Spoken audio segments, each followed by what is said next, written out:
e meditando na palavra de Deus. Achou aí 2 Coríntios, capítulo de número 12, versículo de número 7. Está entrando aí nossa missionária Dacilene, lá do Mundo Novo. Está entrando aqui com a gente. Deus abençoe sua vida, pastor Raimundo. Missionária Dacilene são pastores amáveis, pastores que a gente tem um carinho muito especial. E pastoreio a nossa RVA ali no bairro do Mundo Novo. Meu amigo Oswaldo Frota, lá de Boa Vista, advogado, homem de Deus, está aqui conosco também, bem-vindo. Deus abençoe sua vida, meu amigo, fique à vontade, viu? Estamos aqui com saudade de você. Amém? Vamos lá, 2 Coríntios, capítulo de número 12, versículo de número 7. Aparentemente é um texto um pouco polêmico, mas é um texto onde a gente consegue extrair algumas lições importantes na vida do ministro, na vida do pastor, na vida do obreiro. E eu quero ler junto convosco. Vamos lá, vamos para a palavra de Deus. 2 Coríntios, capítulo 12, versículo de número 7, nos diz assim: E para impedir que eu me tornasse arrogante por causa da grandeza dessas revelações, foi-me colocado um espinho na carne, o mensageiro de Satanás para me atormentar. E por 3 vezes eu roguei ao Senhor que o removesse de mim. Entretanto, ele me declarou: a minha graça te basta, porque o meu poder se aperfeiçoa na tua fraqueza. Sendo assim, de boa vontade me gloriarei das minhas fraquezas, a fim de que o poder de Cristo repouse sobre mim. Por esse motivo, por amor de Cristo, posso ser feliz nas fraquezas, nas ofensas, nas necessidades, nas perseguições, nas angústias, porquanto, quando eu estou enfraquecido, é aí que eu estou forte. Vou repetir a última parte: quando estou enfraquecido. Outra versão vai dizer: quando estou fraco, é aí que eu estou forte. Vamos lá, meus irmãos. Deus colocou no meu coração na noite de hoje nós iniciarmos esses 7 dias de devocionais. E nesse primeiro dia, eu quero compartilhar uma palavra de Deus para a sua vida num texto que aparentemente ele é polêmico. Existem muitas ideias e interpretações, indagações acerca desse texto de 2 Coríntios, capítulo de número 12. Para a gente poder entender 2 Coríntios, a gente precisa fazer uma introdução dessa segunda carta que Paulo escreveu à igreja que estava na cidade de Corinto. Essa segunda carta ela é datada aproximadamente em 55 a 56 depois de Cristo. O autor é Paulo e a intenção dessa carta seria uma defesa apostólica do ministério de Paulo. Diferente de 1 Coríntios, 2 Coríntios é uma carta onde Paulo está defendendo o seu ministério. Na realidade, Paulo tinha opositores dentro da cidade de Corinto. A primeira carta que Paulo escreveu é uma carta de repreensão. Algumas pessoas da família de Cloe disseram para Paulo que Corinto estava cheio de problemas.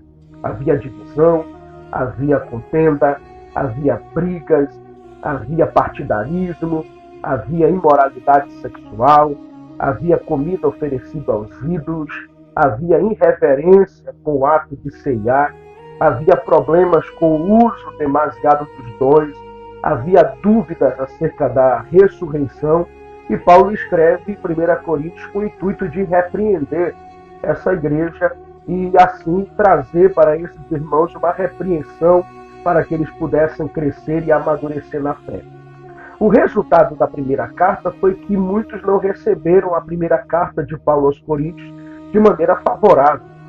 Havia um grupo dentro da cidade de Corinto, da igreja que estava naquela cidade, que começaram a fazer oposição ao ministério de Paulo, questionando o seu ministério. Então nós vamos observar que Paulo tinha um zelo especial por essa igreja. Essa igreja ela surgiu em Atos dos Apóstolos, capítulo de número 19, quando Paulo passou por Corinto, e ali Paulo teve a amizade de um casal, Áquila e Priscila, que também trabalhavam construindo tendas.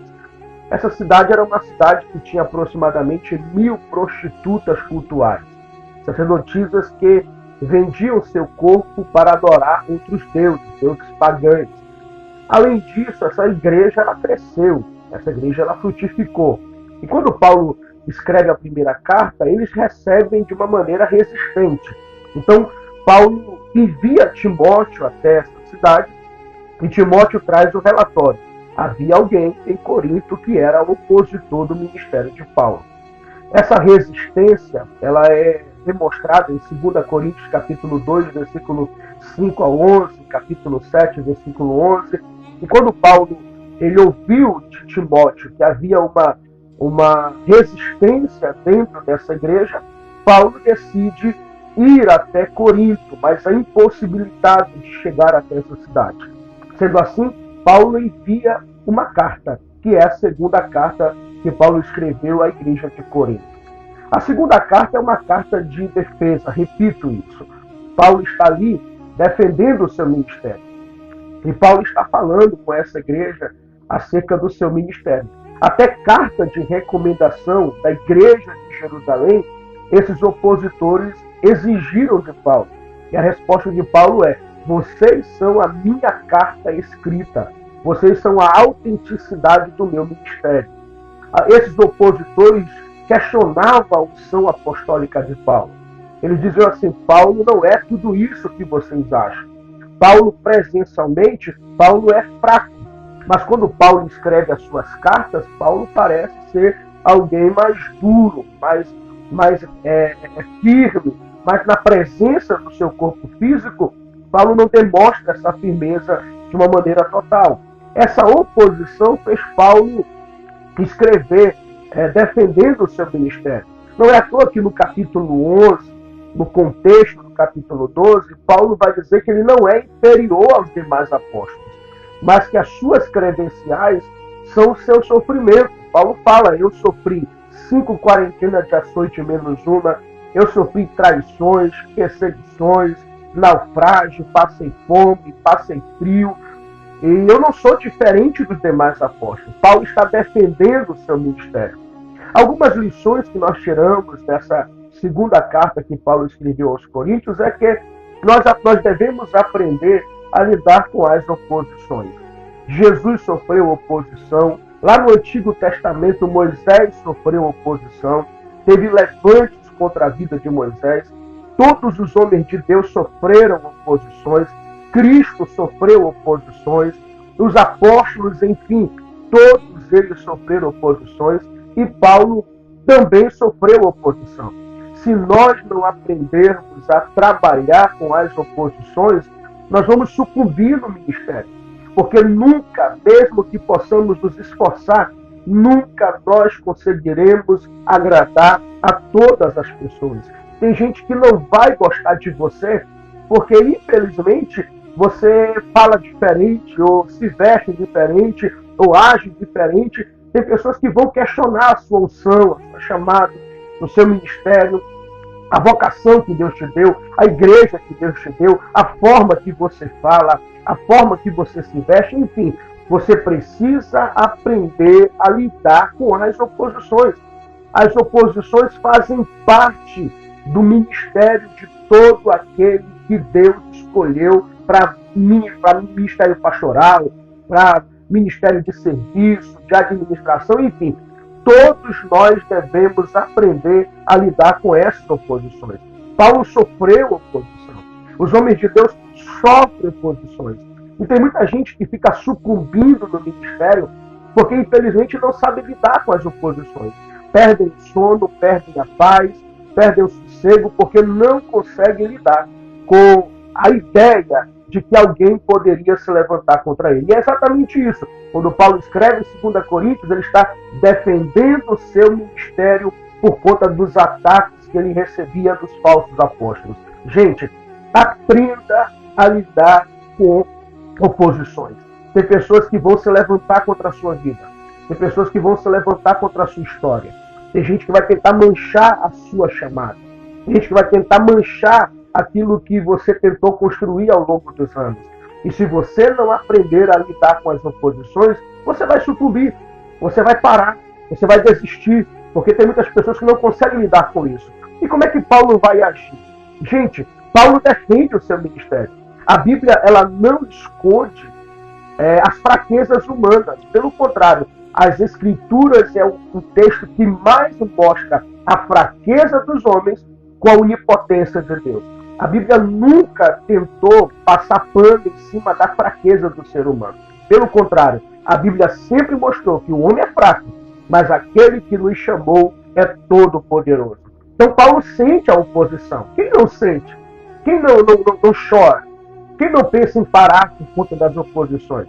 Quem não pensa em desistir por conta dos levantes que a gente tem no ministério?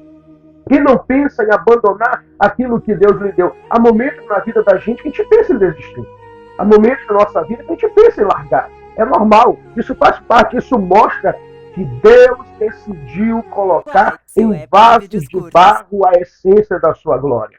Deus não escolheu super-homens e mulheres maravilhas. Deus escolheu homens limitados, falhos, que têm sim alguns problemas, que têm alguns complexos, que trazem na sua vida as cicatrizes da sua jornada ministerial. E Paulo tenta defender o seu ministério. Parece que Paulo está falando fora de si. Ele mesmo diz isso. Eu vou falar como se eu estivesse falando fora de mim. No capítulo 12, Paulo vai tentar defender o seu ministério da acusação que as pessoas faziam, dizendo assim, olha, Paulo não tem revelações, Paulo não tem uma espiritualidade acima da média, esse Paulo é muito fraco. E Paulo, no capítulo 12, decide falar, não me convém gloriar-me das revelações. As revelações que Paulo teve no secreto. Então aprende uma coisa, não fique sendo regido pela opinião dos outros. Você é aquilo que Deus sabe que você é no seu secreto. Para de ficar vivendo complexo, achando que o que os outros falam acerca de você é o resumo da sua história. Não é. Paulo tinha revelações no secreto, só que os falsos acusadores, falsos irmãos, falsos apóstolos, questionavam a revelação de Paulo. E Paulo começa a falar como se fosse fora de si. O que Paulo diz eu vou falar aqui como se fosse fora de mim. Eu não me convém me gloriar, mas eu passarei algumas revelações. Paulo tinha revelação no secreto. É aí que muita gente não entende. Muita gente critica a sua história sem perceber que você tem uma história paralela às opiniões dos outros que é construída no seu secreto, que é construído quando ninguém te vê, que é construído com a porta fechada, que é construído quando ninguém te aplaude. É o homem do secreto, é o homem da porta fechada, é o homem das revelações que não usa isso para se vangloriar. Mas Paulo está defendendo o seu ministério. E Paulo continua dizendo, eu vou falar aqui como se fosse fora de mim, não me convém me gloriar, mas eu passarei algumas revelações. Qual é a revelação que Paulo passa? Ele diz assim, conheço o moço, e era ele mesmo. Se no corpo ou fora do corpo eu não sei, mas foi arrebatado até o terceiro céu e viu coisas inefáveis que não é lícito dizer aos homens. Paulo havia sido arrebatado ao terceiro céu no secreto. Quem sabe se Paulo não tivesse escrito 2 Coríntios, quem sabe ninguém saberia do que Paulo descreveu aqui no capítulo 12. Quem sabe essa revelação, ele mesmo diz que é inefável, não é lícito dizer aos homens. Ele não dá detalhe das revelações.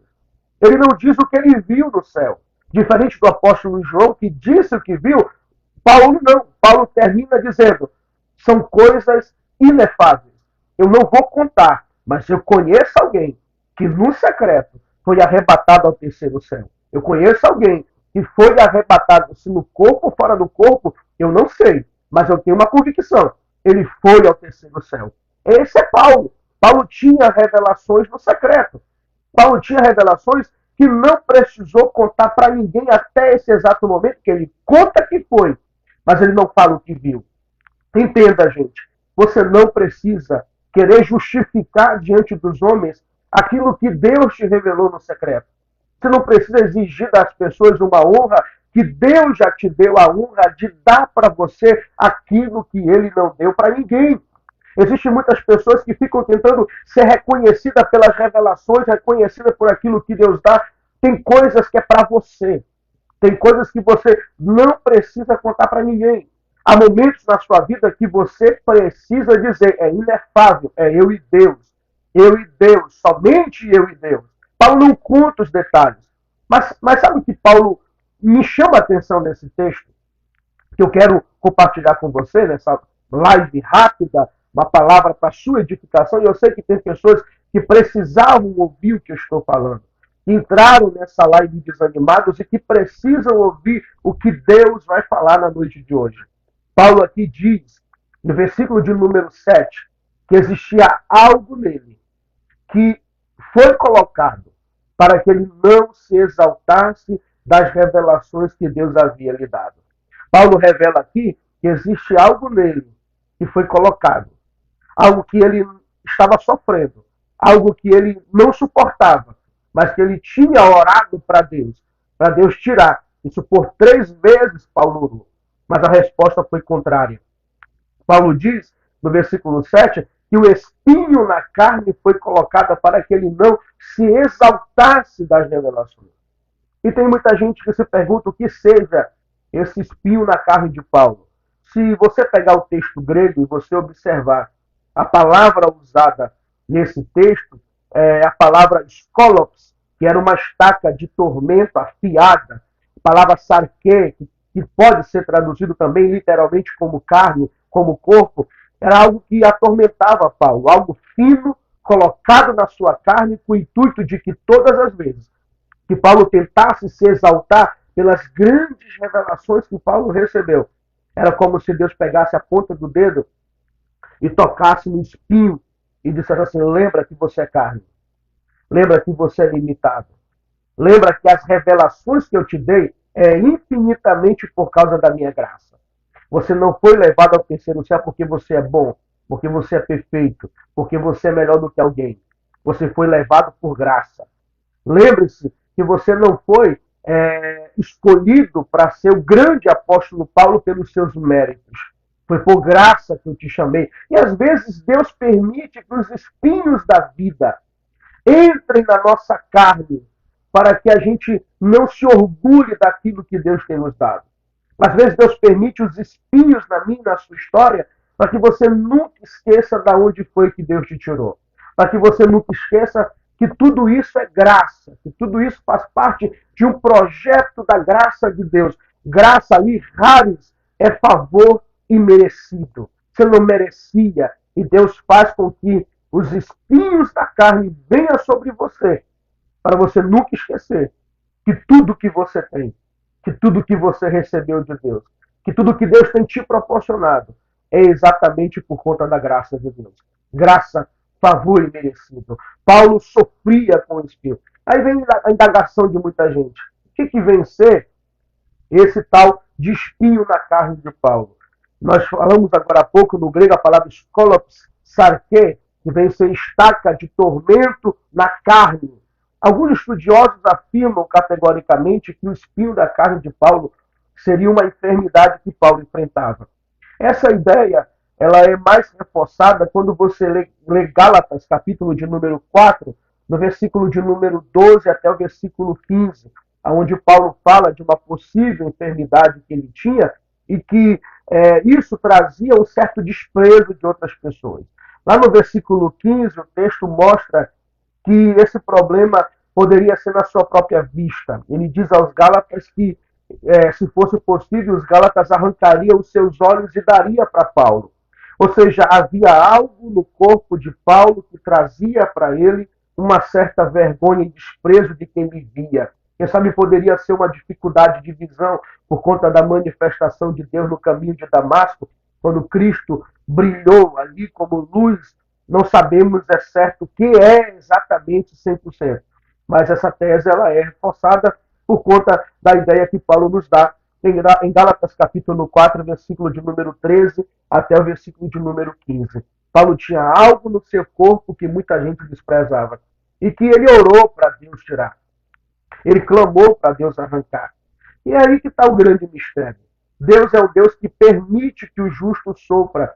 E isso acontecem não para prejudicar o justo, mas sim para lhe ensinar lições. E, principalmente, nunca se orgulhar por conta das revelações, porque quando Deus permite os espinhos, é Deus dizendo assim, ó, você é carne, você é osso, você é ser humano, você tem complexo, você tem preocupações, você tem tristezas, você tem momentos que você pensa em desistir.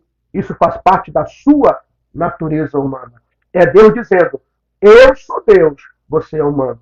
Deus permite os espinhos para que todas as vezes que nós possamos bater no peito, eu tenho, eu posso, eu sou, Deus vai lá e faz assim, ó, opa, lembra que você é ser humano, lembra que você é falho, lembra que você é fraco, lembra que você depende da minha graça. E Paulo orou 3 vezes para Deus tirar isso. E a resposta divina não foi aquilo que Paulo pediu, porque os nãos de Deus são benéficos. Os nãos de Deus servem para nos trazer lições sobrenaturais. Senhor, tira de mim, a minha graça te basta. Arranca de mim. E quantas vezes você que está me assistindo já pediu de Deus, Deus, me tira desse deserto, me tira dessa prova, me tira dessa dificuldade, me tira desse problema, me tira dessa casa, ou até mesmo ao chegar ao extremo de dizer, Deus me mata, Deus me leva. Por que Deus não responde? Porque Deus não responde orações que são feitas sem estar no seu devido controle. Se Deus respondesse todas as nossas orações em tempo de crise, me mata, me tira daqui, Senhor, tire isso de mim, Senhor, eu desisto, Senhor, eu quero parar, Senhor, me leva. Deus sabe que você está num momento difícil. Exemplo disso é quando Elias vai orar, dizendo, Senhor, só eu escapei, tira a minha vida. Por que Deus não responde? Porque a estrada de Elias ainda era longa. Come pão, bebe água, a estrada ainda é longa. Deus sabe quando as nossas orações são de maneira imatura, momentânea, o abalo emocional, uma vontade de desistir, e a resposta divina é, a minha graça te basta. Ou seja, eu te chamei por graça, eu te uso por graça, eu te levantei por graça, tudo que tu tem foi dado por causa da graça. O meu poder se aperfeiçoa na tua limitação, na tua fraqueza. E nesse devocional, Deus está falando com você. Nesse momento de fraqueza que você está pensando em desistir, que você está pensando em parar, a graça multiforme de Deus está te aperfeiçoando em poder. Amém? Você pode dizer amém aí, você pode dizer glória a Deus. A graça de Deus está operando em você, lhe fortalecendo, lhe levantando e lhe amadurecendo diante desse processo. Esse processo é divino. Deus permitiu que esse espinho chegasse aí. Deus permitiu o momento que você está enfrentando. Deus permitiu a luta que você está enfrentando. Por quê? Porque o poder de Deus está se aperfeiçoando em você. Então aprenda a se alegrar diante das calúnias, das perseguições, das afrontas, das necessidades, porque quando você está fraco, é aí que você está forte. Amém? Você recebe essa palavra? Você recebe essa meditação? Você recebe essa palavra profética para a sua vida? Você vai colocar aí, em nome de Jesus, os espinhos na sua vida fazem parte do processo de Deus. Deus está te aperfeiçoando através dos espinhos da vida. Então, em nome de Jesus, não pare, não desista, não retroceda. Deus está operando na tua fraqueza. Amém? Você está recebendo essa palavra? Eu quero orar por você. Eu quero orar pelas nossas vidas, porque eu também sou ser humano, eu também sou limitado, eu também tenho imperfeições, mas eu também faço parte desse processo de Deus. Deus está trabalhando na minha vida também. E eu quero, em nome de Jesus, orar pela sua vida, pedindo que Deus traga um refrigério pela presença do Espírito Santo. Pastor, eu tive percas. Levanta a cabeça. Pastor, estou passando por um momento de tribulação. Levanta a cabeça. Pastor, estou pensando em desistir. Levanta a cabeça. Porque a resposta de Deus é: o meu poder está aperfeiçoando na sua vida Porque quando você está fraco, é aí que você está forte. Amém, meus amigos? Amém, meus irmãos? Vamos orar ao Senhor Jesus. Eu quero orar pela sua vida nessa primeira noite de devocional. Amanhã, às 22h30, eu também estarei aqui, junto, orando pela sua vida, orando pela sua casa e trazendo uma pequena palavra de Deus para você. Vamos orar ao Senhor. Pai, eu quero orar, Senhor, por todos os nossos irmãos que estão aqui na live. Por aqueles, Senhor, quem sabe que estão enfrentando espinhos na sua carne, problemas de saúde, estão sofrendo, Senhor, lutas, traumas, dificuldades, estão pensando em desistir, em parar, em retroceder. Pai, no nome do Senhor Jesus, visita os teus filhos com refrigério. Pai, perdoa-nos, porque às vezes, Senhor, a gente pensa em parar, a gente pensa em desistir, isso faz parte da natureza do ser humano. Às vezes erramos, falhamos, pecamos, mas a tua graça é a razão de nós estarmos aqui. A tua misericórdia é a razão de não sermos consumidos. Eu quero orar pelos teus filhos, pessoas que estão passando, Senhor, por problema familiar, financeiro, ministerial. Essa irmã que me pediu oração, pedindo proteção divina, está amedrontada, Senhor. Visita agora com a tua proteção. Quebra, Senhor, todas as armadilhas do inimigo e que traga, Senhor, que os céus tragam para o teu filho o refrigério da presença do teu Espírito Santo. Visita, Pai, quem está enfermo agora com cura. Visita, Senhor, quem está passando por um momento de depressão. Pai amado, visita trazendo alegria, trazendo gozo do Espírito, alegria da salvação. Pai, no nome de Jesus, eu abençoo essa família, eu abençoo essa casa, eu abençoo essa parentela e eu ministro sobre essa casa, sobre essa família que está me assistindo agora, que as tuas bênçãos repousem sobre a vida deles, em nome de Jesus.